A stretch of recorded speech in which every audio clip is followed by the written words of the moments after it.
vous avez le numéro de téléphone. C'est pas surtaxé. Ça marche jusqu'à 22h30.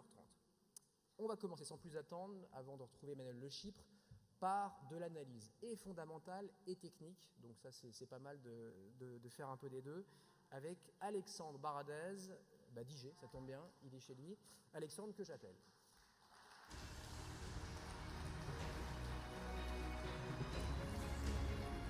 Bonsoir. Bonsoir. Bonsoir Alexandre. Bonsoir Sébastien. Je vais faire comme vous, je vais prendre un micro. Comme ça. Bon, tout va bien Alexandre? Tout va bien. Le marché finit en beauté ce soir. Ce soir en tout cas. On fait la même séance qu'hier mais à l'envers. Exactement. On gagne quasiment 2% sur le CAC 40. Ça va très très vite, je le disais, on va parler ensemble de la technique. Dans un instant, vous donnerez vos objectifs à court terme, on va dire, sur le DAX, sur le S&P, sur le CAC évidemment. Mais d'abord, donc là, sur le très court terme, comment vous vivez ces 15 derniers jours, là, 15 jours, 3 semaines, on a eu de vraies corrections, et puis c'est reparti, on ne sait pas trop d'ailleurs sur quelle base, c'est reparti assez fort. Effectivement, c'est reparti après la purge de la première moitié d'octobre. On a eu une seconde moitié d'octobre totalement à l'opposé, la volatilité qui a diminué de moitié, et on se trouve en ce début du mois de novembre dans une zone qui est quasiment à distance égale, du plus haut touché avant la chute, 4500 points pour le CAC, et les plus bas touchés après la purge. Et donc on navigue depuis quelques jours dans cette zone de prix où l'analyse court terme prédomine. Le but de la soirée, effectivement, c'est d'avoir une perspective d'ici la fin du trimestre, voir ce qu'on peut anticiper sur les marchés européens, américains, les devises, les matières premières, et puis début 2015 également commencer à voir poindre les tendances qu'on pourrait commencer à exploiter. Mais pour l'instant, effectivement, aujourd'hui, on le voit, c'est un marché qui est assez épidermique, qui réagit positivement aux chiffres ADP, par exemple, cet après-midi, l'estimation des créations d'emplois, très bon chiffre, donc le marché s'apprécie. Et puis, il y a quelques jours, également, des chiffres américains relativement bons qui ont porté la tendance. Les inquiétudes de la Commission européenne qui ont fait baisser les marchés il y a quelques jours. Donc, on sent que c'est un marché qui réagit à court terme, en partie aux fondamentaux. Mais la technique reste également importante. Donc, un marché, ce sera l'objet de notre table ronde tout à l'heure, mais un marché que vous estimez un peu rationnel, c'est-à-dire qu'on achète les bonnes nouvelles, alors que dans le passé, on se rappelle, c'était parfois le contraire, une bonne nouvelle, pas bon signe, la Fed va être moins accommodante, donc je vends, c'était un peu... Oui. C'est vrai que les marchés, la rationalité des marchés, depuis que les marchés sont marchés, finalement, a toujours été remise en question. À quel moment on peut dire que les marchés sont rationnels, ne le sont pas? Ce qui est clair en tout cas, c'est que des signes précurseurs, anticipés, laissent deviner, anticiper des tendances. On va revenir dans cette partie-là, on va voir quels signaux on avait commencé à voir pour parler de cette baisse des marchés qu'on avait anticipé depuis quelques temps. Donc, il y a façon d'anticiper les choses. Après, sur la baisse elle-même, on a parfois au plein milieu de la baisse des éléments positifs que le marché ignore complètement.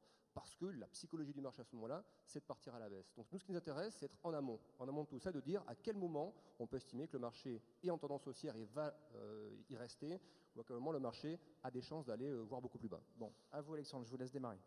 Merci. Donc bonsoir à tous. Bienvenue donc dans cette Minute Trading, seconde édition. J'aurai donc le plaisir d'être avec vous pendant à peu près 45 minutes. On va décomposer cette intervention en deux parties. Une partie macroéconomique et puis une partie technique avec les objectifs.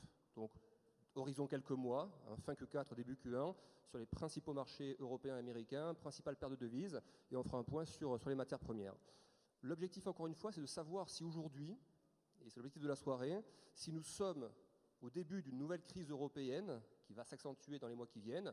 On voit qu'il y a des arguments pour le penser aujourd'hui, les chiffres allemands, les dissensions qui apparemment naissent au niveau de la Banque Centrale Européenne, on en parlera dans quelques instants, ou est-ce que nous sommes juste dans une réplique du choc systémique qui a été la crise des subprimes, avec une seconde onde de choc qui était la crise de la dette? Est-ce que nous sommes finalement dans la troisième vague?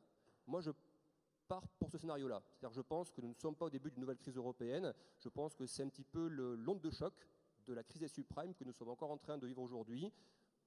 Une espèce de résurgence de la crise de la dette également qui se maintient toujours. Mais je pense que les indices européens vont aller au-delà de belles années en 2015 et en 2016. Ce qu'il faut voir en ce moment, c'est comment on négocie cette phase de transition. Donc on commence tout de suite avec quelques graphiques. J'ai voulu vraiment une présentation à base de graphiques. Les textes c'est intéressant, mais on va plutôt décrire les graphiques qui sont beaucoup plus parlants. Ce qu'il faut retenir de ces derniers mois, de ces dernières années, c'est la détente phénoménale des taux en zone euro. Quand on parle de risque, quand on se demande si l'Europe va au-delà de nouvelles crises, il faut déjà regarder ça. Ça, c'est quoi? C'est un exemple. J'ai pris le taux à 10 ans de l'Espagne, donc c'est le taux auquel l'Espagne emprunte sur 10 ans. On voit qu'au plus fort de la crise de la dette en 2012, l'Espagne, sur 10 ans, empruntait à plus de 7%. On voit qu'aujourd'hui, on parle toujours de l'Espagne, elle emprunte à 2,20%. 2,20%, c'est moins que le taux à 10 ans américain. C'est-à-dire que l'Espagne aujourd'hui emprunte moins cher que les États-Unis sur le marché, emprunte moins cher que le Royaume-Uni sur les marchés. Faut-il penser que l'Espagne est en meilleure santé que les deux pays qu'on vient de citer? La réponse est non. Donc pourquoi à ce moment-là les investisseurs parient aussi fortement sur la dette souveraine de l'Espagne? Juste après, on a, alors c'est pas l'Espagne ce qui est marqué, c'est l'Italie, 2,51. Même chose pour l'Italie, vous voyez, on est à 7% en 2012, on tombe à 2,5, 2,4 2 ans après. Pourquoi les investisseurs font ce pari-là? Pourquoi est-ce qu'ils achètent? Même pour la France, on se pose des questions. Finalement, la France tant décriée, la France montrée du doigt, la France dont on a l'impression qu'elle ne sortira jamais de cette situation de croissance nulle et d'inflation faible, eh bien la France n'a jamais emprunté aussi peu cher. Là, c'est un graphique qui date il y a quelques jours. On est encore retombé sous l'1,20. Aujourd'hui, on était à 1,16 sur le 10 ans. Pourquoi donc les investisseurs mondiaux, pas qu'européens, achètent de la dette européenne? Qu'est-ce qui fait qu'aujourd'hui ils viennent sur la dette européenne? C'est un cocktail de plusieurs choses. C'est tout d'abord le fait que les anticipations d'inflation sont faibles. On voit que les prix baissent régulièrement. Je vous montre un graphique dans la foulée, on voit l'évolution des prix baisser de manière récurrente. Ça tire les taux à la baisse, ça c'est la première raison. Mais ce n'est pas la seule. Souvent on entend cet argument comme le seul argument pour justifier que les taux baissent. L'inflation est faible, donc les taux en zone euro sont faibles. Les investisseurs ne sont pas naïfs. Quand on parle d'investisseurs, on parle d'investisseurs qui investissent à hauteur de plusieurs dizaines ou centaines de milliards sur les dettes européennes. Donc ils ne feraient pas de paris trop spéculatif s'il estimait qu'il y avait encore un risque systémique sur la zone euro. Donc ce que traduisent ces taux très bas également, c'est le fait que les investisseurs jugent que les pare-feux mis en place au niveau de la zone euro depuis la crise des subprimes et depuis la crise de la dette sont de nature à absorber un éventuel nouveau choc dans les mois et les années qui viennent. Donc c'est également le signe d'une confiance manifestée, toujours sous couvert de taux bas liés à l'inflation, mais confiance également manifestée envers la zone euro. Et puis un autre élément, ce sont les rendements. Dans une période où l'inflation est très basse, eh bien les investisseurs recherchent les rendements. Ils recherchent les rendements parce que si l'inflation, comme c'est le cas aujourd'hui en zone euro, est à 0,4%, eh bien quand on achète de la dette espagnole à 2,20 ou italienne à 2,40, eh bien c'est toujours mieux que le très court terme. Et donc mieux vaut investir sur un coupon et avoir du 2,5 avec un petit risque certes, mais si le risque était jugé supérieur au risque de voir le pays faire faillite, les investisseurs n'achèteraient pas la dette européenne en ce moment. Donc il y a également une vision plus moyen terme qui est que la zone euro est en train de s'améliorer au niveau de ses fondamentaux. L'Allemagne passe sous les 1%, donc l'Allemagne, pays cœur de la zone euro, malgré les turbulences et malgré le décrochage, on va le mettre entre guillemets, mais en tout cas le ralentissement de son économie, l'Allemagne n'a jamais emprunté aussi peu cher. En revanche, on voit qu'outre-Atlantique, ça commence à remonter un petit peu. C'est pas récent d'ailleurs, hein. On voit que le cycle de taux, le 10 ans américain, a touché son point bas ici. Vous voyez, en 2012, on est tombé dans la zone des 1,50 pour le taux à 10 ans. On est remonté ensuite, la zone des 3% testée plusieurs fois, et vous voyez qu'on retombe actuellement dans la zone de 20. Ça s'était pris il y a 48 heures, on a remonté un petit peu depuis à 2,30. Pourquoi le taux et les taux US remontent un petit peu? Pourquoi effectivement on n'est pas sur le même trend que les dettes souveraines et que les taux de la zone euro? Parce qu'aux États-Unis, et ça va conditionner une partie du raisonnement qu'on verra tout à l'heure sur les devises, sur les indices, aux États-Unis, le cycle de politique monétaire est sensiblement différent du cycle européen. La question qui se pose là-bas, c'est à quel moment va-t-on remonter les taux? Il y a un consensus au niveau des marchés qui laisse entendre que ce serait plutôt mi-2015, voire second semestre 2015. Au vu des fondamentaux qu'on a en ce moment dans le marché et sur les statistiques américaines, je pense que c'est beaucoup plus probable qu'on ait la première augmentation de taux, de la Fed donc, à partir du premier semestre, probablement entre la fin du premier trimestre et la fin du second trimestre. Donc, cette anticipation de remontée de taux et une économie américaine qui s'améliore, il n'y a aucune raison de voir le taux à 10 ans, je pense, rechuter à 1,50. C'est-à-dire que je pense que l'épisode de faiblesse qu'on a depuis les 3% peut encore durer un petit peu, on peut retomber un petit peu dans les 2%, et je pense qu'ensuite on va progressivement commencer à remonter à 2,5, 2,6, et on va se rediriger vers les 3%. Ça ne veut pas dire que les États-Unis craignent, et que les investisseurs craignent une remontée de taux trop rapide. Simplement, c'est une normalisation de la politique monétaire américaine. Quand on parle de la fin du quantitative easing, on a le sentiment que tout s'arrête, que finalement les marchés n'auront plus de liquidité. Ce que la Fed a acheté via son quantitative easing, c'est-à-dire le fameux QE3, à l'apogée du QE3, il y a quelques mois, la Fed achetait tous les mois 85 milliards d'actifs sur la dette souveraine et sur les emprunts qu'on appelle les MBS, donc qui sont des obligations liées au secteur immobilier américain. La Fed a acheté pour 85 milliards. On verra les bilans de la Banque centrale américaine, la taille du bilan.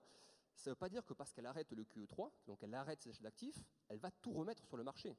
Ça veut dire qu'elle a un bilan qui a considérablement augmenté de taille et que ce bilan va être ajusté en fonction de l'évolution de l'économie américaine.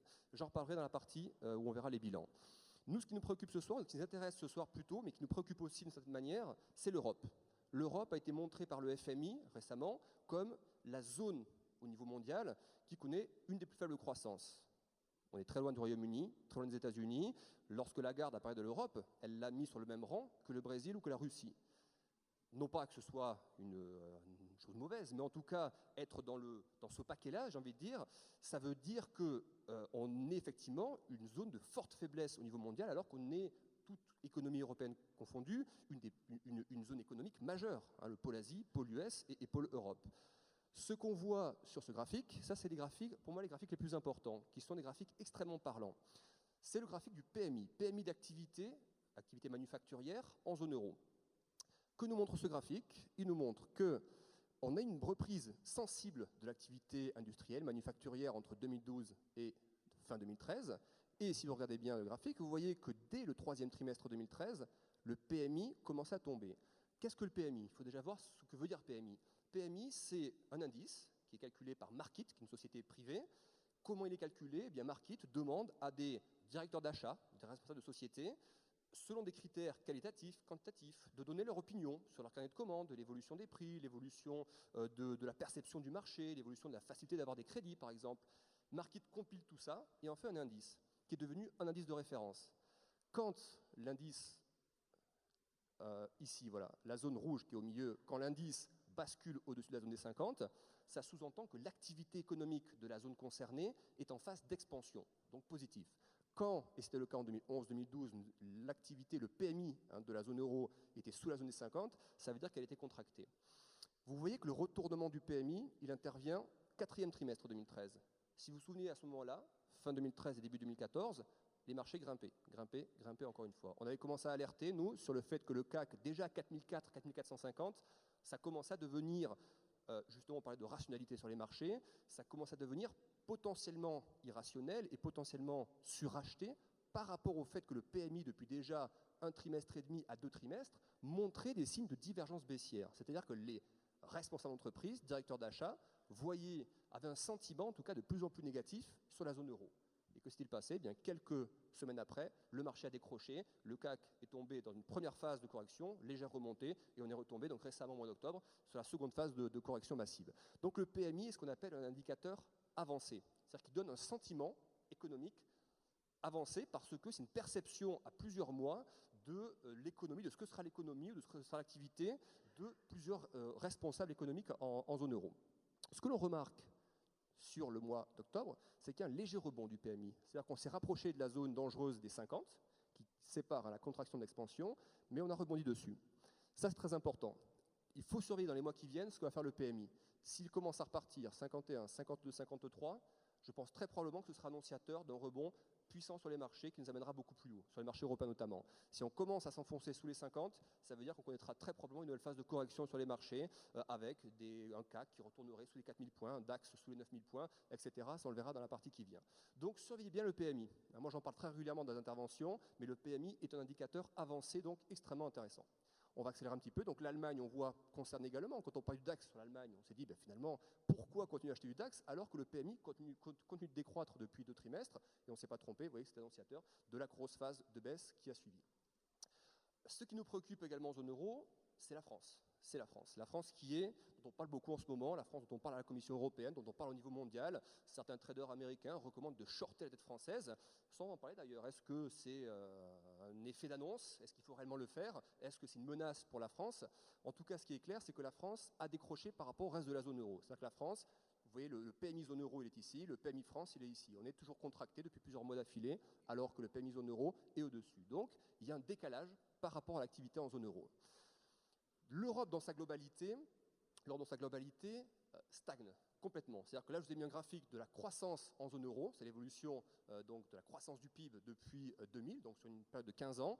On voit évidemment le trou lié à la crise des subprimes, la remontée au niveau de l'activité, ça retombe un petit peu, et à partir de 2012, ça repart, intervention de la BCE, différentes mesures mises en place, ça regrimpe. Et le souci, c'est que depuis 2 trimestres, eh bien, ça repart à la baisse, 0,2% de croissance au premier trimestre, 0% de croissance sur les enfin, 0% à la fin du premier trimestre, et 0%, vous voyez ici, à la fin du second trimestre, donc une croissance qui patine à nouveau. Et c'est ça qui inquiète le marché, c'est qu'on connaît cette espèce d'épisode de faiblesse à nouveau. Après être sorti de la phase de croissance négative, eh bien, on est reparti à la hausse, ce qui a fait grimper les marchés. Et depuis 2 trimestres maintenant, 3 trimestres même, on connaît une croissance qui ralentit à nouveau. Donc c'est ça qui préoccupe pleinement les marchés aujourd'hui.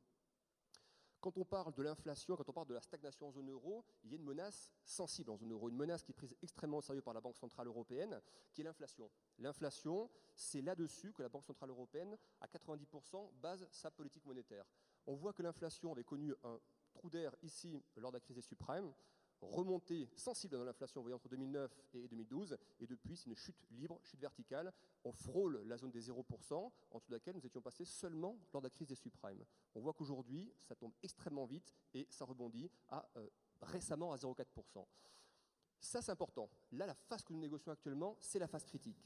Si ça vient à tomber encore sous les 0, ou se rapprocher des 0% le mois prochain et le mois d'après, très probablement, la BCE lancera un quantitative easing, voire étendra même au-delà du quantitative easing les achats d'actifs à ce qu'on appelle les obligations d'entreprise également. Donc, le seul petit espoir qu'on a à court terme pour la zone euro, c'est ce petit rebond. On est tombé à 0,3 le mois dernier, là ça rebondit un petit peu au mois d'octobre, 0,4%.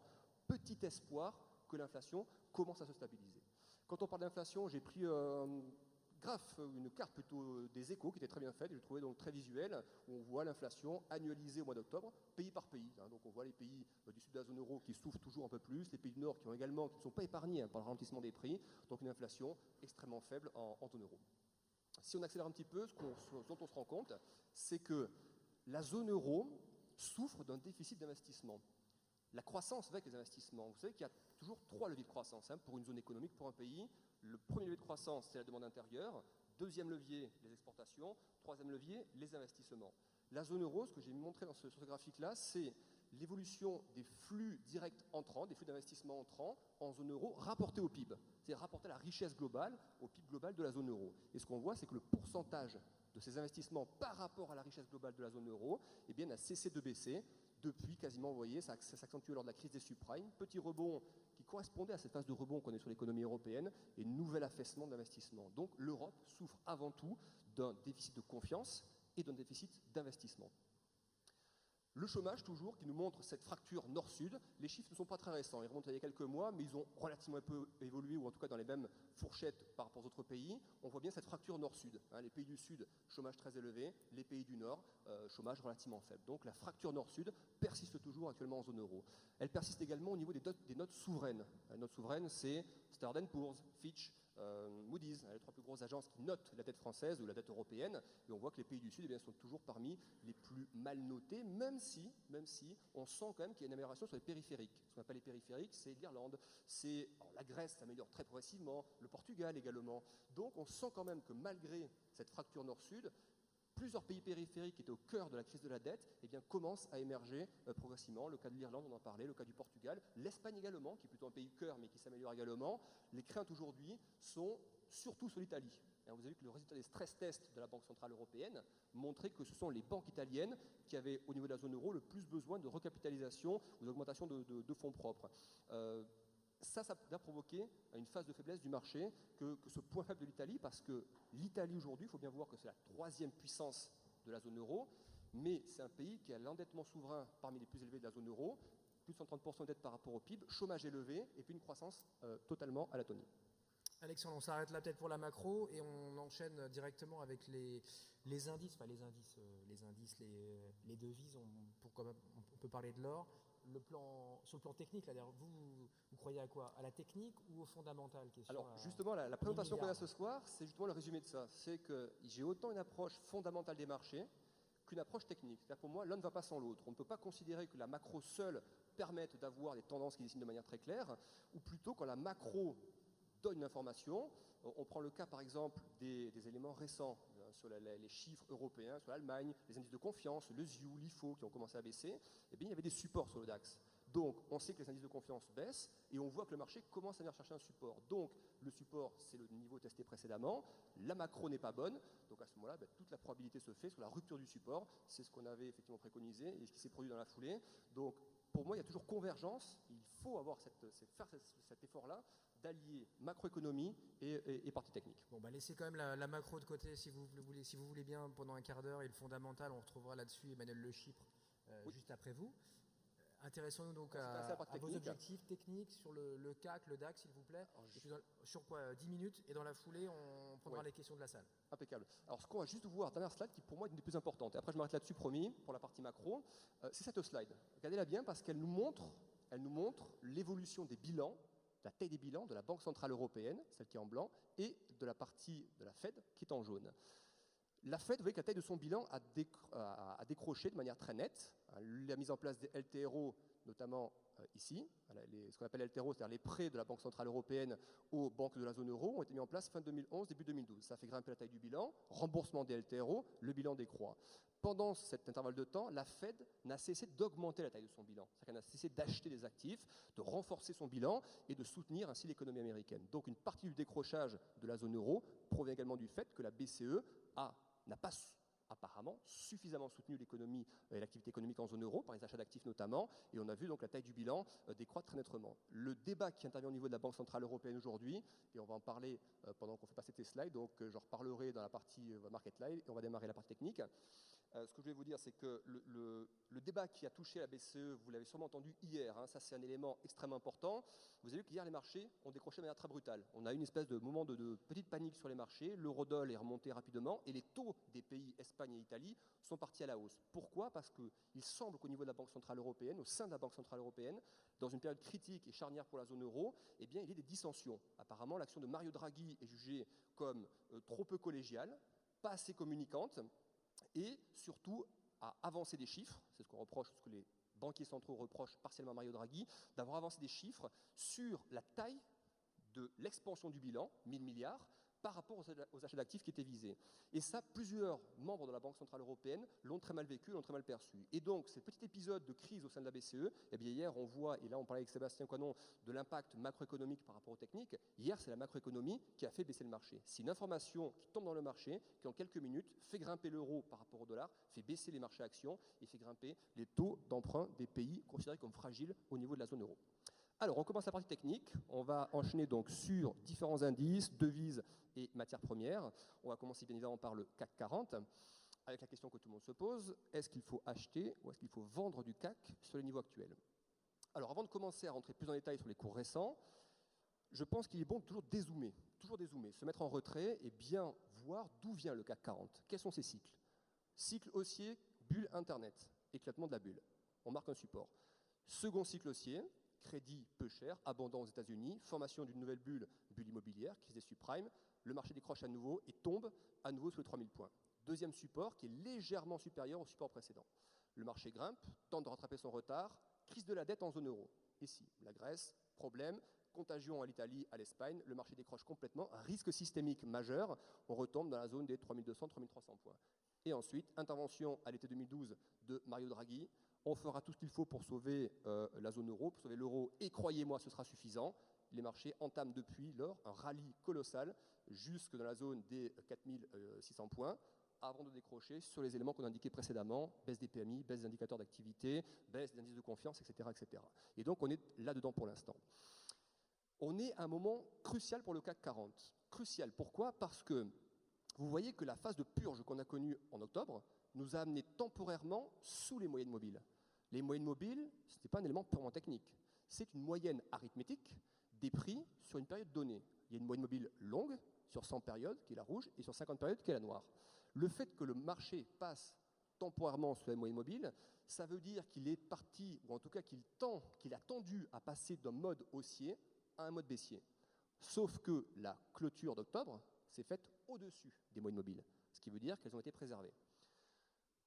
Le vrai enjeu de novembre, décembre et janvier, c'est de s'assurer que le marché reste au-dessus de ces moyennes mobiles.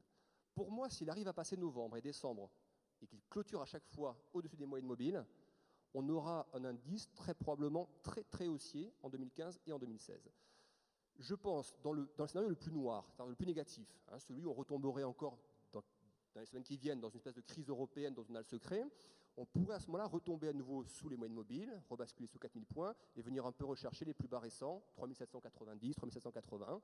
Mais je pense que dans tous les cas, toute phase de baisse, aussi puissante soit-elle, ou aussi rapide soit-elle, va rester contenue par la zone basse qu'on avait ici en 2013. C'est une zone, vous voyez, que le marché a testé 4-5 fois, qui a servi de zone support extrêmement puissante et qui a généré le dernier gros rallye qu'on a connu. Vous voyez que la baisse s'est arrêtée avant ce support, on remonte. Je pense que s'il y a d'autres accélérations, elles s'arrêteront toujours avant cette zone. Donc vous voyez, c'est une zone qui se trouve actuellement entre 3550 et 3600 points. C'est-à-dire, je ne pense pas que le marché retourne dans ces zones de prix. Je pense qu'au pire, on a un scénario comme celui-ci. Novembre, décembre, ça rebaisse encore un peu, on repasse sous les moyennes mobiles. Ensuite, on consolide un peu de manière horizontale et on repart à la hausse, chercher l'oblique baissière qui est ici. Je suis très optimiste pour le CAC dans les 24 prochains mois. Alors là, ce soir, on va parler plutôt court terme, mais c'est toujours bon d'avoir une anticipation à moyen long terme. Je pense que l'objectif de cette tendance haussière n'est pas un retour à 3004 ou 3002, c'est d'aller chercher l'oblique qui est ici et de se diriger vers la zone des 5200 points, qui est pour moi l'objectif du CAC dans les 24 prochains mois. Je suis très optimiste parce que le marché a des effets de rattrapage extrêmement importants qu'on a vu se manifester ici, et qui pour moi ne sont pas terminés. N'oubliez pas que les taux qui baissent en zone euro, les taux d'Espagne, de l'Italie, à un moment donné, ça va pousser ceux qui recherchent le rendement, et le rendement élevé, le high yield, à passer sur autre chose. Ils vont estimer que le rendement n'est pas suffisant sur les dettes souveraines de la zone euro et vont commencer à acheter à nouveau des actions. Je pense qu'il y a une rotation qui va s'effectuer partielle entre l'obligataire et le marché action. Je pense que la baisse de l'euro que l'on a actuellement va être un facteur de soutien très clair pour le résultat d'entreprises européennes et donc un facteur de soutien pour les résultats communiqués dans les prochains trimestres. Ne pas occulter l'effet de la baisse de l'euro sur le résultat de société qui, pour moi, va être extrêmement important. N'oubliez pas les pare-feux mis en place en zone euro. Tout à l'heure, on est passé dessus rapidement. Tout ce qui a été fait en zone euro depuis la crise de la dette. On a le sentiment aujourd'hui, quand on baisse comme ça, qu'on retombe dans les bas-fonds de ce qu'on a connu à ce moment-là. La situation est totalement différente. Ici, quand on est tombé lors de la crise de la dette, les taux d'emprunt de l'Espagne et de l'Italie étaient à 8%. Aujourd'hui, ils sont à 2,5%. Il n'y avait pas l'union bancaire, il n'y avait pas le mécanisme européen de stabilité, il n'y avait pas, à l'époque, ce qu'on appelait le FESF, qui était la première version du fonds de soutien. Il n'y avait pas l'activité de la Banque centrale européenne, baisse de taux, etc. Donc, tout ce qui a été mis en place depuis, c'est extrêmement important. L'union bancaire vise à séparer le lien entre les États et les banques. Ce qui veut dire qu'un fonds de résolution va être créé, qui sera bondé par les banques, et c'est une sorte de mutuelle auquel les banques vont cotiser. Et en cas de faillite de l'une d'entre elles, eh bien, ce fonds sera chargé soit de recapitaliser la banque si elle est viable, soit de la mettre en faillite si elle ne l'est plus. Donc ce sont des avancées majeures. Ça paraît à chaque fois une petite musique de fond, on se dit, bon, c'est encore une mesure européenne, une de plus. Elle a un impact considérable sur le risque en zone euro. Pourquoi croyez-vous que les taux baissent autant? Parce qu'il y a également des pare-feux très important mis en place au niveau de la zone euro. Donc il n'y a aucune raison de penser qu'avec ces pare-feux, on aille chercher les 3003, 3002 qui sont ici. Au pire, je vous dis, je pense qu'on va tomber par ici, on peut retomber un petit peu, consolider ensuite de manière assez horizontale entre 3008 et 4002, 4003 et repartir à la hausse. Donc pour moi, toutes les phases de baisse du CAC qu'on pourrait observer dans les semaines qui viennent seront rachetées ensuite pour amener le CAC dans la zone des 5200 points. Voilà le CAC, donc je vous montre simplement une vue un peu plus court terme, pas le DAX pour l'instant, le CAC toujours. Voilà, actuellement, vous voyez 4193 points, on est aussi dans cette zone de prix. Pour moi, tant que le marché, vous voyez ce que j'ai indiqué tout à l'heure, le pic 4500 points avant la purge, il est ici, le pic baissier, il est à 3008, et on est actuellement entre les deux, vous voyez, on est à équidistance des deux niveaux. Donc on est dans une zone neutre. Pour avoir un sentiment haussier, il faut au moins qu'on aille chercher les 4500. C'est-à-dire que si vous voulez rentrer dans une position long terme dans le marché, il faut attendre au moins, quand je dis long terme, c'est garder plusieurs mois. Il faut aller au moins à 4005 pour viser ensuite les 5000. Pour l'instant, le CAC reste vulnérable et peut très bien retomber à 4000, 3947 et avoir un accès de faiblesse, avoir un nouvel accès de faiblesse. Ça, c'est tout à fait possible. Mais je ne pense pas que les accès de faiblesse, et c'est ça qu'il faut retenir de ce soir pour le CAC, je ne pense pas que ces accès de faiblesse soient durables. Je pense que ça peut durer encore un mois, peut-être 2 mois. Donc ça, après, on fera une analyse plus court terme et je vous indiquerai comment suivre après toutes les préconisations jour par jour. Mais à moyen terme, pour moi, le CAC n'est pas en danger sur les niveaux actuels. J'enchaîne rapidement avec le DAX. Même constat pour le DAX. Effectivement, grosse purge baissière sur le DAX. On voit, ça tombe complètement. On arrive sous les 9000 points. On n'est pas venu chercher les plus hauts de 2000 et de 2007-2008. Enfin, 2006-2007, avant la crise des subprimes. Vous voyez que la purge s'est arrêtée un petit peu avant. Pour moi, le DAX, c'est le même principe, exactement le même. Gros support, bulle Internet, Gros support, crise des subprimes, gros support, crise de la dette, et les supports sont de plus en plus hauts. Le mouvement d'accélération est exponentiel, je pense qu'on peut encore corriger en novembre, un petit peu en décembre, ça peut rester dans les zones basses, consolider un peu et réaccélérer dans la foulée. Je pense que les 10 000 points, on les reverra. Et je pense que non seulement on va les revoir, et qu'on va les voir beaucoup, beaucoup plus haut. Pourquoi ce discours, alors que l'Allemagne est un petit peu pointée du doigt et qu'elle ralentit en ce moment? Parce qu'il ne faut pas oublier que l'Allemagne, et c'est pour ça que certains de ses partenaires européens lui tirent l'oreille, c'est que l'Allemagne a une puissance économique colossale. Je pense qu'il est sous-estimé. Cette puissance économique, c'est d'avoir un budget à l'équilibre, quasiment à l'équilibre. 2015, il sera équilibré. L'Allemagne, je vous l'ai dit tout à l'heure, il y a 3 relais de croissance pour un pays. Il y a les investissements, les exportations et la demande intérieure. Les exportations ralentissent en Allemagne. On le voit, les derniers chiffres montrent un tassement des exportations. Il reste 2 leviers colossaux. Un, c'est la demande intérieure. On sait que l'Allemagne ne veut pas trop le relancer parce que c'est générateur d'inflation dans un pays qui historiquement est marqué par cette histoire d'inflation. Donc, il y a peu de chances que ça pousse beaucoup du côté de la demande intérieure, mais ça va rester stable. En revanche, il reste le levier des investissements. Et c'est là-dessus que je base une bonne partie du raisonnement macroéconomique pour expliquer que le marché va encore grimper. Je pense que les investissements vont s'accroître nettement en zone euro dans les mois qui viennent. Juncker a dit aujourd'hui même que les questions sur les investissements en zone euro seront présentées au sommet européen de décembre. Le package dont il parle pèse 300 milliards d'euros. C'est quand même pas mal. 300 milliards d'euros que d'investissement, sans compter l'action de la Banque Centrale Européenne en parallèle. Donc l'action de la Banque Centrale Européenne, qui va diffuser progressivement au niveau du crédit, au niveau des entreprises, va créer un climat de confiance. La relance des investissements va créer un coup de fouet économique. Ce dont manque la zone euro en ce moment, c'est de la confiance. C'est quasiment tout ce qui manque. C'est-à-dire qu'il ne manque plus qu'une vision plus claire de la trajectoire européenne, responsabilité des dirigeants politiques de tracer cette trajectoire, mais les fondamentaux économiques plaident pour une reprise de la croissance à moyen terme en zone euro. Les marchés ne vont pas attendre que la croissance soit remontée à 2%. N'oubliez pas que les marchés anticipent toujours. Donc, dès lors que les prémices vont être perçues comme ceux d'une stabilisation, et c'est déjà un petit peu le cas actuellement, la situation, les investissements, la BCE, la baisse de l'euro, tout ceci, dans les 2-3 trimestres qui viennent, va peser très positivement sur les marchés européens. Donc le DAX très positif également. Pour moi, je suis long à moyen terme. Je vous dis à court terme, ça peut encore un petit peu baisser. Pour les points marchés quotidiens, on en parlera tout à l'heure du market live que je fais tous les jours pour suivre vraiment la partie purement intraday. Autre question, c'est sur les marchés américains. Je vais passer très vite parce que les marchés américains, on manque de visibilité là-dessus. C'est-à-dire qu'on manque de visibilité, on est sur des niveaux historiques, records. Vous voyez le S&P depuis 15-20 ans, 200% de hausse depuis les plus bas de la crise des subprimes, et on est encore à nouveau sur des niveaux historiques depuis quelques jours. Donc le marché ne retrace absolument pas pour l'instant. Je ne pense pas que l'on aille encore chercher tout de suite en ligne droite des nouveaux plus hauts. C'est-à-dire que je pense que certes, le mois d'octobre a terminé sur du vert, mais je pense que la zone dans laquelle nous sommes, nous pouvons grimper un petit peu au-dessus, 2040, 2050, mais je pense que les 2000 points, nous les reverrons. C'est-à-dire que je pense qu'on aura d'autres incursions sous 2000, un petit peu de descente. Vous voyez, je pense que les marchés américains, contrairement au marché européen où je suis très optimiste à moyen terme, je pense que les marchés américains ont devancé. Je pense, c'est un fait. Ils ont pris énormément d'avance sur les marchés européens, donc ils peuvent connaître 1 mois, 2 mois, 3 mois de consolidation dans cette zone de prix avant de réaccélérer. Je pense que les marchés américains restent haussiers. Le Nasdaq reste haussier, le Dow Jones et le S&P restent haussiers. On passe rapidement aux devises, parce qu'en revanche là-dessus, ça bouge énormément. Donc rapidement les devises. Il me reste à peu près 5 petites minutes. Non. Alors, 30 secondes. Il y a des questions maintenant. Bon, alors je vais faire rapidement l'euro-dollar. Ça, c'est extrêmement important. C'est la paire de devises la plus traitée, la plus liquide. L'euro-dollar, baissier et encore baissier. Les fondamentaux économiques, divergence de politique monétaire Europe-US, le renforcement du dollar par rapport aux chiffres économiques américains. On a déjà perdu 10% en 6 mois, mais on continue là. C'est colossal. On continue à vendre. Ouais, c'est colossal. C'est-à-dire que nous, on était déjà très baissiers sur le 40. On a expliqué que pour nous, l'euro ne passerait pas les 1,40. On ne s'était pas trompé. Et je pense que dans la situation actuelle, on peut même commencer à parler, sans trop se tromper, du support qui est ici. Vous voyez, qui passe par les périodes 2010-2012. Vous prolongez la zone objectif quelques jours à quelques semaines, c'est 1,22,5 pour l'eurodoll. Je pense qu'il va aller chercher le retracement technique 1,21,26 qui est ici, qui correspond à toute la phase depuis le lancement de l'euro jusqu'à son pic à 1,60, à 50% de correction. Je pense que ces 50% vont être touchés sur l'eurodoll. Donc très très baissier dans les jours qui viennent, dans les semaines qui viennent. Sur l'eurodoll, euro-yen, très haussier. Pour ceux qui traitent le yen, les paires en yen, il y en a une qui pour moi doit être favorisée, c'est l'euro par rapport au yen. La Banque du Japon a annoncé gros plan d'assouplissement, extension en tout cas du programme d'achat d'actifs.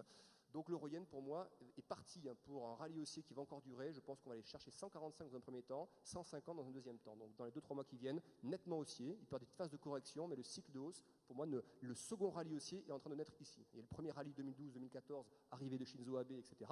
Second rallye, il est en train de naître maintenant, il va nous amener au-delà des 150. Dernière paire de devises, et je m'arrêterai là-dessus, je ferai peut-être un petit point sur l'or, et je m'arrêterai là-dessus pour ce soir. c'est une paire de devises qui me tient particulièrement à cœur, dont je parle quasiment jamais. Mais il se trouve que dans une configuration, notamment pas de technique, pourquoi à un moment donné on pense que telle ou telle paire va bouger ou tel actif va bouger? Parce qu'il y a une configuration qui apparaît à un moment donné bien précis. Là on voit quoi? On voit que cette paire de devises, c'est le dollar néo-zélandais par rapport au dollar américain. Ça paraît un peu exotique, mais c'est extrêmement puissant, je pense, au niveau de la baisse. On a triple échec à la hausse, on a un biseau horizontal dans lequel on est resté quelques temps, on a tenté de sortir par le haut avec un échec, le marché tombe et casse le bas du biseau, donc triple top, cassure du bas du biseau et on se rapproche des supports précédents. Pour moi, il y a 250 points à aller chercher à la baisse jusqu'au support suivant, 0,7450. Donc c'est une des paires sur lesquelles je suis le plus baissier dans les jours et les semaines qui viennent. Dollar néo-zélandais. Et je termine. On va passer aux questions. On va passer aux questions. Peut-être à ce moment-là. Il y en aura peut-être sur l'heure d'ailleurs. Les questions donc de la salle ou de ceux qui nous suivent aussi sur la chaîne YouTube d'IG. Donc ça peut être partout en France. On sait déjà qu'ils sont assez nombreux là depuis 18h à nous suivre. Une première question. Je sais. Alors j'en vois une là sur le niveau du CAC. Bon, vous avez un petit peu déjà répondu. Le niveau du CAC à la fin de l'année. Une un peu plus compliquée. La date du prochain crack. Bon, pour moi, il n'y en aura pas. Pour moi, il n'y en aura pas. C'est-à-dire que je pense que ce qu'on a vu là, ça peut être considéré comme un mini crack, comme une mini version au risque. On l'a vu, la volatilité est montée très élevée, mais je ne pense pas que l'on a un crack au sens des cracks précédents. C'est-à-dire que les fondamentaux économiques aujourd'hui, US, Europe, ne justifient pas que le marché perde 1000 C'est points. combien un crack 20, un crack, 30? c'est ce qu'on a eu. Ah oui, voilà, c'est au moins 20%, voire au-delà. C'est ce qu'on a eu. Bulle Internet, bulle des subprimes, crise de la dette en zone euro. À chaque fois, ce sont des contextes très particuliers. Aujourd'hui, c'est plus un manque de croissance qui fait que les indices restent toujours sur des zones relativement basses, mais il n'y a pas de risque systémique comme sur les crises dont on vient de parler. Une autre question pour vous, Alexandre, ce soir. Peut-on anticiper de nouveaux quantitative easing par la Fed et donc, par corrélation, la hausse des indices américains? C'est une question donc à long terme. Je ne pense pas. Je pense que la question 2015-2016. La question du QE a été effectivement émise, l'idée d'un nouveau QE a été émise par un membre inattendu de la Fed, qui était plutôt un faucon, qui s'appelle James Bullard, qui, de manière très maligne, a dit au moment de cette phase de très forte baisse, de volatilité accrue sur les marchés qu'on a vu il y a quelques jours, a dit de manière surprenante, peut-être qu'on lancera finalement, ou qu'on va prolonger le QE3. On a vu que la Fed l'a arrêté complètement au mois d'octobre, et ce fameux James Bullard, quelques jours après, nous dit « Je suis très confiant pour l'économie américaine, 3% de croissance, inflation à 2%, donc il faut y aller, on diminue les programmes monétaires, ce qui est fait, et on commence à parler de hausse de taux. » Donc, je pense que si la Fed devait faire quelque chose d'accommodant, elle n'appellerait pas ça QE4, elle rallongerait par exemple les maturités du portefeuille. On peut tout ce qu'elle a acheté, les emprunts d'État, ils sont dans son portefeuille, elle peut faire ce qu'on appelle des opérations twist, c'est-à-dire vendre du court terme et se remettre du long terme. C'est-à-dire qu'elle prolonge les maturités de son portefeuille. Ce n'est pas réellement un quantitative easing, mais ça donne une bouffée d'air supplémentaire aux acteurs financiers auxquels elle a racheté. C'est technique, mais ça sonne bien. Twist. Twist, voilà, on l'a vu par le passé en plus. Ça s'est déjà fait, donc elle n'aura pas de mal à le remettre en place. Bon, peut-être une avant-dernière question pour vous, Alexandre. Est-ce que c'est le bon moment de revenir sur des valeurs cycliques? Oui. La personne cite Airbus ce soir. Très sensible aux parités de devises. Je pense que oui. C'est-à-dire que le CAC, dont on a parlé il y a quelques instants, cet indice comprend beaucoup de valeurs cycliques. Donc, si on pense que le CAC va monter, on pense que les valeurs cycliques vont monter. Je pense que oui, parce que justement, le cycle économique de la zone euro, on a eu cette phase de faiblesse. On a cette phase de faiblesse dans laquelle nous sommes actuellement, mais qui est, pour moi, l'onde de choc supplémentaire de la crise subprime et de la crise de la dette. Je pense que la zone euro ne va pas tomber beaucoup plus bas en termes de croissance, ni en termes d'inflation.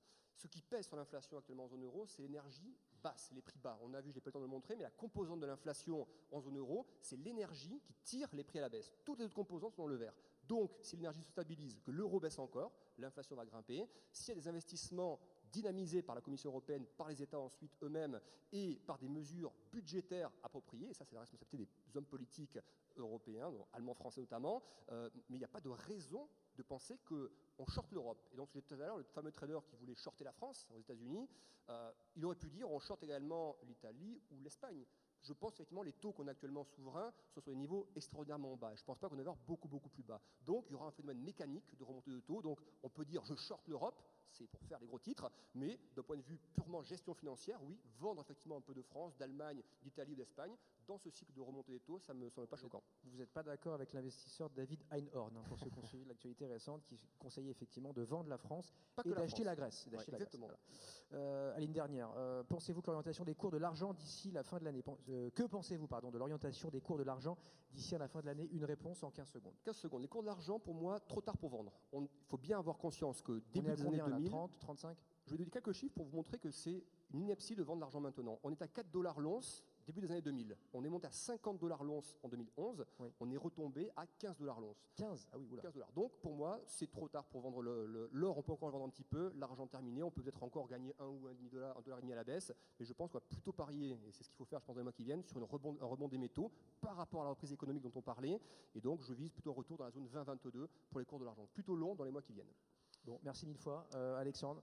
Donc vous Merci. le disiez, si on veut continuer à écouter vos analyses, à vous poser des questions, c'est demain, c'est ça? Voilà, en fait, tous Le les Market jours, Live d'IG. il y a 2 éléments à retenir pour ceux qui veulent traiter les marchés à très court terme. Et une bonne partie des clients d'IG traitent à très très court terme le marché. Je fais tous les jours un Market Live, un point marché en direct, de 11h à midi. Donc sur le site d'IG, tous les renseignements, c'est gratuit, vous vous connectez, c'est de l'analyse intraday, technique et macro. Donc tout ce que j'ai fait là, je le fais chaque jour pendant 1 heure, très court terme, sur 5-6 indices, plusieurs paires de devises et les matières premières. Et deuxième chose, et je m'arrête pour de bon là-dessus. Vous vous déplacez, c'est ça?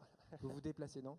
Pardon? Vous vous déplacez, c'est la deuxième chose? Non, alors la deuxième région chose, c'est Twitter. Ah, c'est Twitter, autant C'est-à-dire pour que j'alimente de manière récurrente la journée 2 comptes Twitter. Le mien et IG France en partie. IG France, il y a beaucoup d'autres choses dessus. Mais la partie marché, je mets toutes les informations dès qu'elles tombent. Ça, c'est extrêmement important. Toutes les rumeurs également. On a parlé hier de la BCE, justement, de cette dépêche qui est tombée, qui a fait bouger le marché.